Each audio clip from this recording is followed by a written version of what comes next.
बिस्मिल्लाहिर्रहमानिर्रहीम। अस्सलाम वालेकुम व्यूअर्स, कैसे हैं आप सब? उम्मीद है सब खैरियत से होंगे। एक्सरसाइज नंबर 2.4 में क्वेश्चन नंबर 1 का थर्ड पार्ट हमारे सामने मौजूद है। Use laws of exponent to simplify, कि हमने इसी तरह एक्सपोनेंट के लॉज को यूज़ करते हुए इसको भी सिंप्लीफाई करना है। तो आइए देखते हैं कि किस तरह से हम इसको सिंप्लीफाई करते हैं। यहाँ पे आप देखें कि x और इसका एक्सपोनेंट है -2। तो यहाँ पे आप नीचे देखें कि यहाँ पर इसकी बेस भी x ही है और इसका एक्सपोनेंट जो है वो 4 है। यहाँ पर हमारे पास इन दोनों की बेस सेम है, ये y और y हैं और इनके एक्सपोनेंट -1 और -3 है। इस तरह से यहाँ पर हमारे पास z और z मौजूद है, -4 और 0, और ऑन द होल जो है वो -3 जो है वो इसका एक्सपोनेंट है।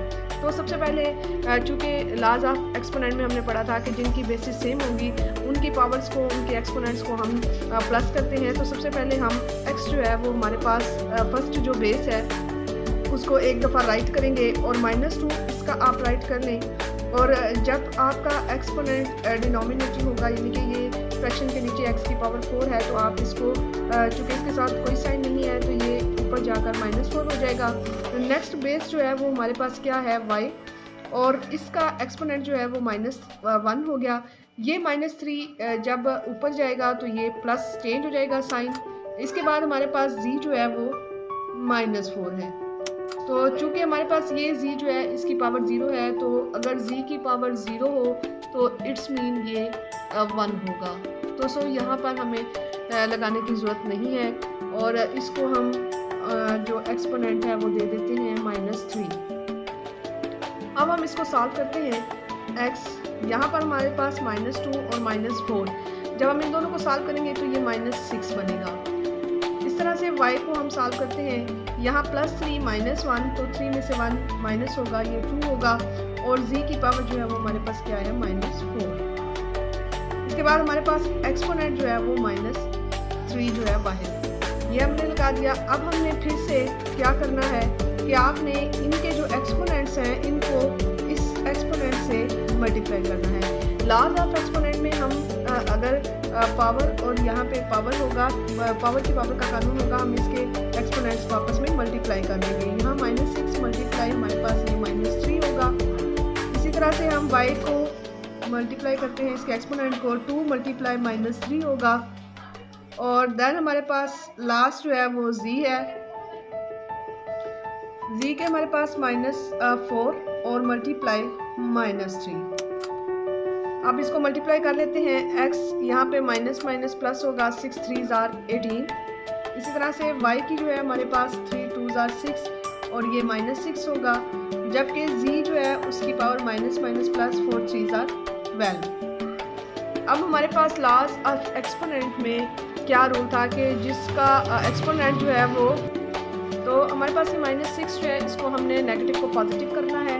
सो x की 18 और z की 12 जो है ये आप ऊपर राइट कर देंगे, और जबकि -6 जो है इसको पॉजिटिव करने के लिए हम नीचे राइट कर देंगे। तो इस तरह से हमारा ये आंसर है।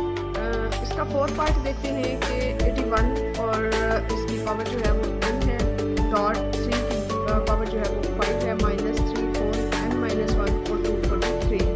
तो फर्स्ट स्टेप में हमें फैक्टराइज करना होता है। 81 को हम फैक्टराइज करते हैं। 81 की फैक्टराइजेशन सबसे पहले ये 3 के टेबल पे डिवाइड होगा, 3 2 ज़ार 6।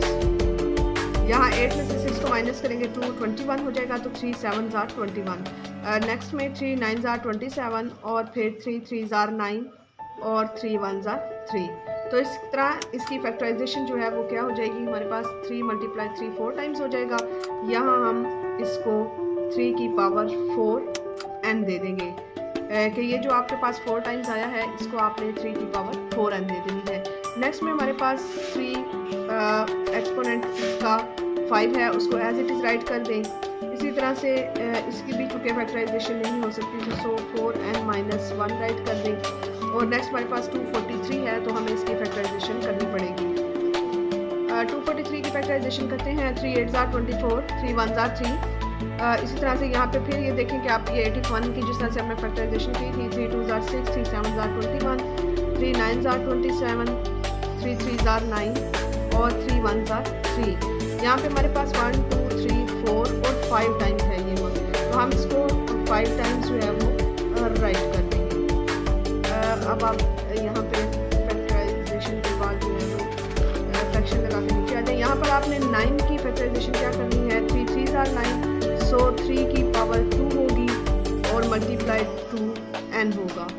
यानी कि हमने 9 की फैक्टराइजेशन 3 3s are 9 की, तो 2 टाइम्स था तो हमने इसका एक्सपोनेंट 2 दे दिया और मल्टीप्लाई 2n आ गया। अगले स्टेप में आपने यहाँ पे 3 की पावर 3 लिख दिया। अब आप यहाँ पर देखें 3 की आपने यहाँ पे देखना है, ये माइनस है, माइनस से पहले आपके पास दोनों की बेस सेम है तो आपने एक 3 राइट कर देना है। और आपको पहले बताया कि एक्सपोनेंट क्लास में अगर बेस जो है वो सेम होगी तो उनके एक्सपोनेंट जो है वो आपस में प्लस होंगे। तो यहाँ पर आपने क्या करना है 4n + 5, यानी कि आपने एक मरतबा 3 लगा देना है और इनके एक्सपोनेंट्स को इकट्ठा कर देना है 4n + 5 फॉर्म में। नेक्स्ट आपने सेंटर में माइनस साइन लगाया। इसी तरह से आप यहाँ पर देखें डॉट है सेंटर में, यहाँ पर इसकी बेस भी सेम है 3 और 3, तो आपने 3 राइट करके इसके एक्सपोनेंट्स को भी 4n - 1 ये हो जाएगा और इसका एक्सपोनेंट साथ में +5 हो जाएगा। दोबारा से इसको समझे कि आपने क्या किया, 3 4n और +5 इसकी एक्सपोनेंट को इकट्ठा करना है यहाँ पर, और यहाँ पे माइनस लगा के आपने इन दोनों की बेस एक मरतबा राइट करके और इनके एक्सपोनेंट को 4n - 1 + 5 कर देना है। यहाँ पे आप नीचे आ जाएंगे और इसको 2 2s are 4n करेंगे और सेंटर में डॉट लगा दें और 3 की एक्सपोनेंट जो है वो 3 राइट कर दें। अब आप यहाँ पे देखें कि आप एक स्टेप में इसको 5 और 1 को माइनस कर दें, क्योंकि ये 4n + 5 है, ये एज इट इज़ राइट हो जाएगा। और यहाँ पे हमारे पास जो है वो 3 और 4n ऐसे ही राइट करें और +5 - 1 जो है वो +4 हो जाएगा। इसी तरह से आप नीचे आ जाएं, यहाँ पे इनकी बेसिस भी चूँकि सेम है तो आपने इनके एक्सपोनेंट को भी प्लस कर देना है, 4n + 3 हो जाएगा। यहाँ पे आपने क्या किया कि 3 और 3 एक मरतबा आपने बेस को राइट किया और एक्सपोनेंट 4n + 3 हो गया। जी अगले स्टेप में हम क्या करेंगे कि आपके पास यहाँ सेंटर में माइनस मौजूद है, तो इस माइनस को सेपरेट करते हैं हम। यहाँ पे हम इसको सेपरेट करते हैं 4n + 5 और इसके नीचे जो हमारे पास ये मौजूद है इसको भी हम 4n + 3 लगा देते हैं। इस तरह से आपने ये माइनस जो है ये सेंटर में लगा देना है और इसको भी सेपरेट कर देना है। 3 बेस लगाएंगे आप और 4n + 4 और यहाँ पे भी आप इस तरह से 3 की पावर 4n + 3 करेंगे। आपने क्या करना है कि 3 की पावर 4n + 5 लगा के और जो ये नीचे वाला होगा डिनोमिनेटर ये इसको भी दे देना है और ये यहाँ पर इसको भी दे देना है। अब हमें इसको सॉल्व करना इजी होगा कि सबसे पहले आप इस पोर्शन को सॉल्व कर लें। यहाँ पे आप चूँकि इनकी भी दोनों की बेस जो है वो सेम है 3, तो आप इनके एक्सपोनेंट को इकट्ठा करेंगे 4n और फिर +5। ये आप देखें इसके साथ कोई साइन नहीं है, ये ऊपर जाके -4n हो जाएगा, +3 जो है ये ऊपर जाके -3 हो जाएगा। सेंटर में आप इस तरह से माइनस लगाएं और इसके एक्सपोनेंट्स को भी इकट्ठा करें। यहाँ पे हम 3 एक मरतबा लगाएंगे क्योंकि इसकी बेस जो है वो सेम है, तो 4n + 4 और इसके बाद आपने ये 4n + 3 जो है ये भी ऊपर ले जाना है। यहाँ पे इसके साथ कोई साइन नहीं है तो इसको -4n कर देंगे, +3 जो है वो ऊपर जाके -3 हो जाएगा। अब इसको सॉल्व कर लेते हैं। यहाँ पर देखते हैं ये 4n प्लस का है, ये पॉजिटिव है, ये नेगेटिव कट हो जाएंगे। यहाँ पे 3 की 5 में से 3 करें माइनस तो ये 2 हो जाएंगे।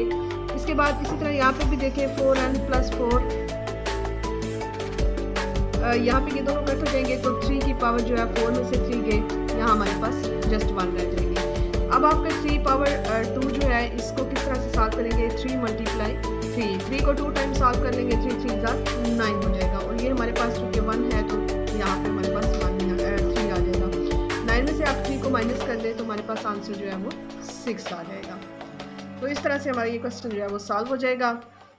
यहाँ पे हमने देखा कि सबसे पहले हमने फैक्टराइज किया 81 को,